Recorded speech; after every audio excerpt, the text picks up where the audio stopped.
Welcome to my YouTube channel accounts admire. तो दोस्तों, इससे पिछली वीडियो में हमने सीखा था कि हम किसी भी खेत का क्षेत्रफल कैसे निकाल सकते हैं, लेकिन आज की इस वीडियो में हम सीखने वाले हैं हम किसी प्लॉट का क्षेत्रफल कैसे निकाल सकते हैं। तो देखिए, पिछले कुछ दिनों से हमारे एक सब्सक्राइबर हैं जो बहुत ज़्यादा परेशान चल रहे हैं। उनको एक प्लॉट है जिसका उन्हें क्षेत्रफल निकालना नहीं आ रहा है। वो बोल रहे हैं सर, आपकी काफ़ी वीडियो देखने के बाद भी हम क्षेत्रफल नहीं निकाल पा रहे हैं। तो आज उनकी इसी क्वेरी को सॉल्व करने के लिए हम ये वीडियो बना रहे हैं। तो देखिए, उनका एक ये प्लॉट है जिसकी लंबाई है एक तरफ से 34 फीट 11 इंच, दूसरी तरफ से इस प्लॉट की लंबाई है 33 फीट। अच्छा, एक तरफ से इसकी चौड़ाई है 25 फीट 1 इंच और दूसरी तरफ से इसकी चौड़ाई है 27 फीट 3 इंच।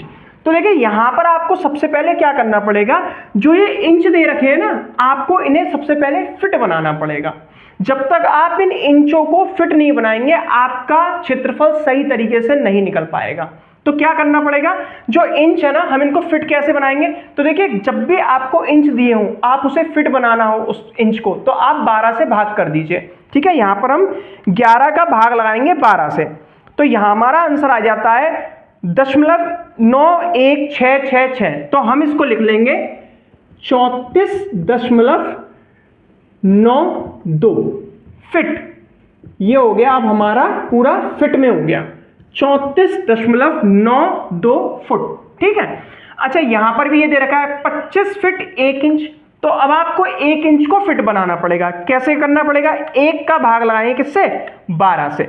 आंसर क्या आएगा, 0.08333। तो यहां पर हम ले लेंगे 0.08। तो ये हो जाएगा 25.08 फुट।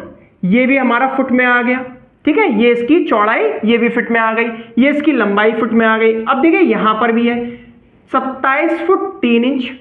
तो हमें क्या करना पड़ेगा, इस इंच को फुट बनाना है। तो वही 3 का भाग लगाएं किससे, 12 से। जब हम 3 का भाग लगाते हैं 12 से, हमारा आंसर आता है 0.25। तो ये हो जाएगा 27.25 फुट। तो देखिए, ये इसकी चौड़ाई, दूसरी चौड़ाई क्या आ गई, 27.25 फुट। अच्छा, ये वाली लंबाई इसकी फुट में है, इंच नहीं दे रखा, तो ये पहले से फिट है, इसको कुछ नहीं करना है हमें। तो अब आपको क्या करना है, इसका क्षेत्रफल निकालने से पहले जो इसकी आपको लंबाइयां दे रखी हैं, तो देखिए लंबाई यहां पर कितनी है, 33 फुट, यहां पर कितनी है, 34.92 फुट, लगभग एक जैसी है। तो यहां पर हम लंबाई को क्या करेंगे, औसत कर लेंगे सबसे पहले। तो यहां पर हम लिखेंगे प्लॉट की लंबाई का औसत। प्लॉट की लंबाई का औसत। औसत कैसे करेंगे, 33 फुट प्लस 34.92 फुट, 34.92 फुट, भाग लगा देंगे किससे, 2 से। ठीक, तो प्लस कर लेते हैं, 0.92 आ जाएगा, 3 और 4 7, 3 और 3 6, 67.92 भाग 2 से भाग कर देते हैं। तो ये हो जाएगा 2 तिया 6, 2 तिया 6, दशमलव लगा लेंगे, 2 नाम 18, 2 छिंग 12। तो ये हो जाएगा हमारा 33.96 फुट। ये आ गई औसत लंबाई। इसी तरीके से अब हम प्लॉट की औसत चौड़ाई निकाल लेंगे। तो यहां पर हम लिख लेते हैं प्लॉट की औसत चौड़ाई। अब प्लॉट की औसत चौड़ाई कैसे निकालेंगे, एक तरफ की चौड़ाई है 25.08 फीट, 25.08 फुट प्लस करना है 27.25, 27.25 फुट, भाग लगा देंगे 2 से। पहले प्लस कर लेते हैं, 8 और 5 13, एक हासिल गया 3, दशमलव आ गया 7 5 12, एक हासिल गया 2 और 2 4 और 1 5, 52.33/2। ठीक है, भाग लगा देते हैं। तो ये हो जाएगा 2 दूनी 4, एक हासिल आ जाएगा 2 छिंग 12, दशमलव 2 एकम 2, 2 छिंग 12, एक आ गया 2 पंजे 10। तो यहां पर ये हो जाएगा 26.165। लेकिन हम इसको क्या कर लेंगे, और करके 26.17 फुट। ठीक, ये हो जाएगी इसकी औसत चौड़ाई। मैंने एक साथ क्यों किया, दशमलव के बाद तीसरा अंक 5 या 5 से बड़ा होता है तो दूसरे अंक में हम 1 जोड़ देते हैं। तभी मैंने क्या कर लिया, 26.17 कर लिया। ठीक है, ये हमारे पास आ गई लंबाई, औसत लंबाई, ये आ गई हमारे पास औसत चौड़ाई। अब हम इसका क्षेत्रफल निकाल लेते हैं। क्षेत्रफल कैसे निकालेंगे, यहां पर लिख लेते हैं। इसलिए प्लॉट का क्षेत्रफल बराबर क्या होगा, लंबाई गुणा चौड़ाई। ठीक है, औसत लंबाई का गुणा कर देंगे औसत चौड़ाई से। ठीक, अच्छा औसत लंबाई हमने कितनी निकाली थी, 33.96 गुणा औसत चौड़ाई कितनी है, 26.17 गुणा करा देते हैं। तो यहां पर हम 33.96 का गुणा करा देते हैं 26.17 से। तो यहां पर हमारा आंसर आ जाता है 888.7332।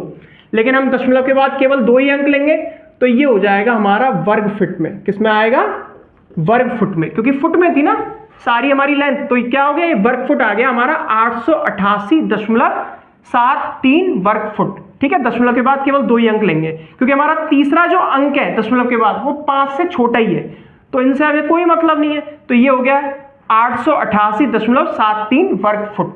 अगर इसी को आपको गज में बदलना है, अब आपको वर्ग फुट को गज में बदलना है तो क्या आपको करना है, 888.73 का आप भाग लगा देंगे किससे, 9 से। तो यहां पर हम 888.73 का जब भाग लगाते हैं 9 से तो हमारा आंसर आ जाता है 98.7477 करके आ रहा है। तो दशमलव के बाद तीसरा अंक 5 से बड़ा है तो 1 अंक जोड़ देंगे तो क्या हो जाएगा, और करके लिखेंगे 98.75 वर्ग गज। ठीक, मतलब लमसम आपकी जमीन अगर देखा जाए तो 100 वर्ग गज के आसपास ही आएगी। क्यों, क्योंकि यहां पर हमने औसत निकाल लिया है। ठीक है, थोड़ा बहुत माइनर फर्क आएगा। तो देखिए प्लॉट का क्षेत्रफल निकालने का हमारा दूसरा तरीका क्या है उसको भी समझ लेते हैं। पहला तरीका तो आपने सीख लिया, अच्छा दूसरा तरीका क्या है इस प्लॉट का क्षेत्रफल निकालने का, यहां लिख लेते हैं हम।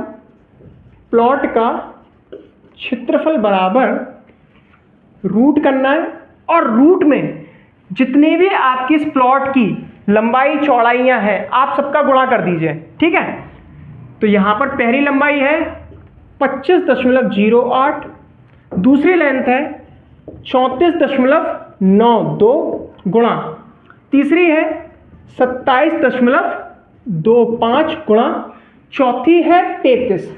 इन सबका हम क्या करा देते हैं, गुणा करा लेते हैं।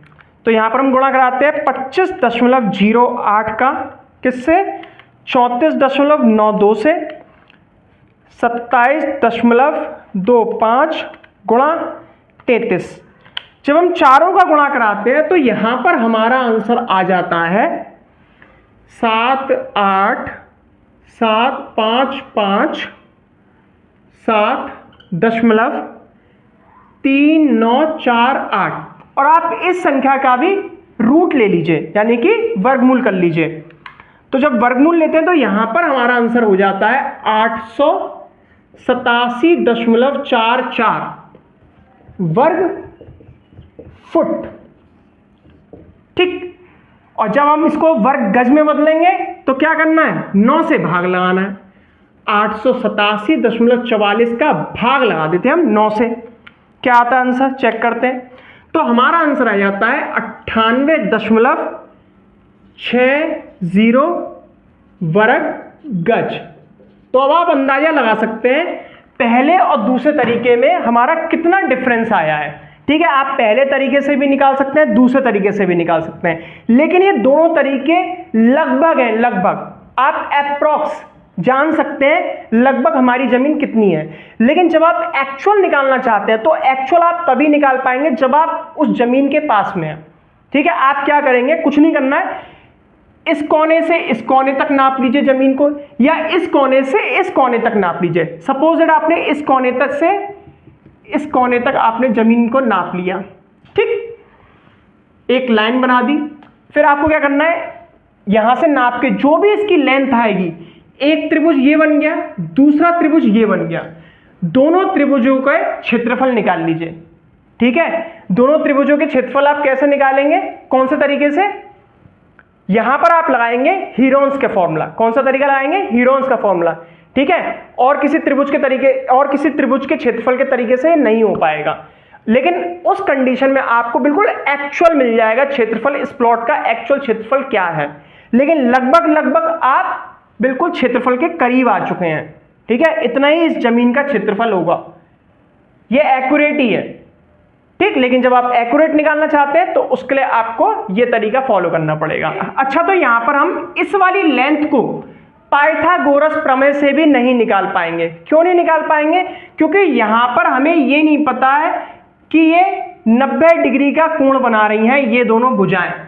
ठीक है, ये दोनों जो लेंथ है इस प्लॉट की, ये गुनिया में है, ये तो टेढ़ी है, गुनिया में तो नहीं है। तो यहां पर हम पाइथागोरस प्रमेय भी नहीं लगा सकते। अगर पाइथागोरस प्रमेय लगती यहां पर 90 का बनता तो इस लेंथ को हम निकाल लेते, इस लेंथ के निकलने के बाद दोनों का क्षेत्रफल हम बड़े आसानी से निकाल लेते।